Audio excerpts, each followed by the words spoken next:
Good morning. My name is Jesus Esparza. I'm a sixth grade teacher at Nabba Ani in Bloomfield, New Mexico, part of the Bloomfield School Board. I am currently conducting my virtual interview for the Secretary Teacher Advisory. Share one area of education in New Mexico that should be celebrated and describe your ideas to best highlight this success. Okay, so our biggest area to celebrate and highlight is our diversity. New Mexico is one of the most diverse states in the Union. We're the only state that has Spanish speakers in our state constitution as far as education. No other state has anything like that.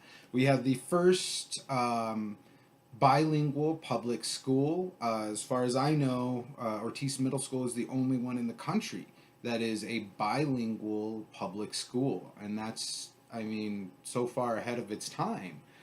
Um, Lots of teachers and the whole education system in New Mexico is built around the diversity of the state. The Native Americans from all the different tribes and the Hispanic culture are celebrated and taught in every school in New Mexico. They promote the students' background, their traditions, their foods, their music. It's just so amazing. Nabba Ani itself teaches Spanish and Navajo. And they also teach New Mexico history across the board, which is really cool. And there's a lot of cultural history there. And I think social media is a great place to promote that. There should be Twitter accounts, Facebook accounts, things like that, Instagram, just highlighting the amazing thing that these teachers and students are doing. And open forums, things like the Teachers Summit would be a great place to bring people out on stage and recognize the accomplishments and hard work that they've been putting in. Describe one area of education in New Mexico that needs to be strengthened and your suggestions to improve the situation or solve the problem. Okay, so just like any large system and any large institution, there's always going to be improvements and things that fall through the cracks. And it's just the nature of the size of the system we're working with.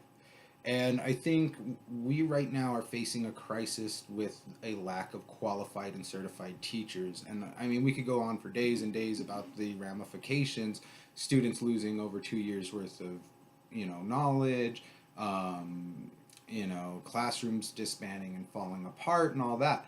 But really what we need to do is encourage new teachers, both from an educational background and from diverse backgrounds as well, as through programs like the alternative licensure program that New Mexico has. But those are still difficult and they're still hard to navigate. We need people to help guide incoming teachers and qualified applicants, which tests to take, because those tests are constantly changing, they're updating, and it's hard to keep track of which ones you need to take, and where to go, which courses are the correct courses. And even when you have a really knowledgeable professor, it's still really hard, and we need someone from from PED itself to be helping out and to be guiding these teachers where to go and what to do, and also financial aid. Financial aid is very necessary for incoming teachers. It's expensive. I myself have spent over $700 on tests, and it's been a struggle to make each and every single one of those. And if you fail, you pay another $100 because it's on average about $100 per test. I know we can create scholarships and grants to help encourage, promote, and boost new teachers, incoming talent. Educated, creative, talented, qualified people are out there.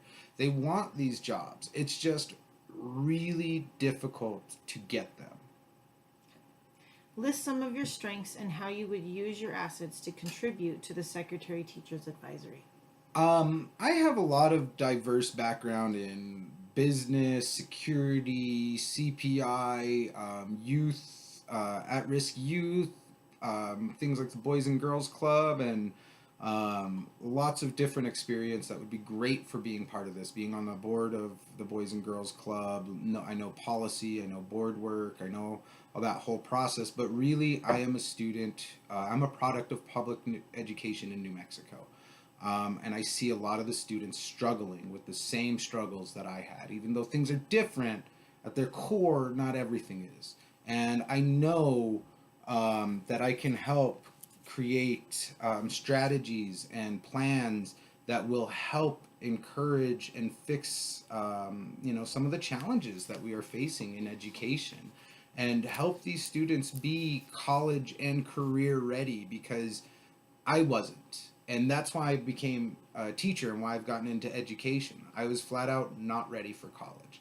And we need to create new strategies to help these kids be ready for college, be ready for careers, and to be ready to be productive, amazing people, and part of society, and change the world and advance where we are going. Thank you for your time, and thank you for this opportunity.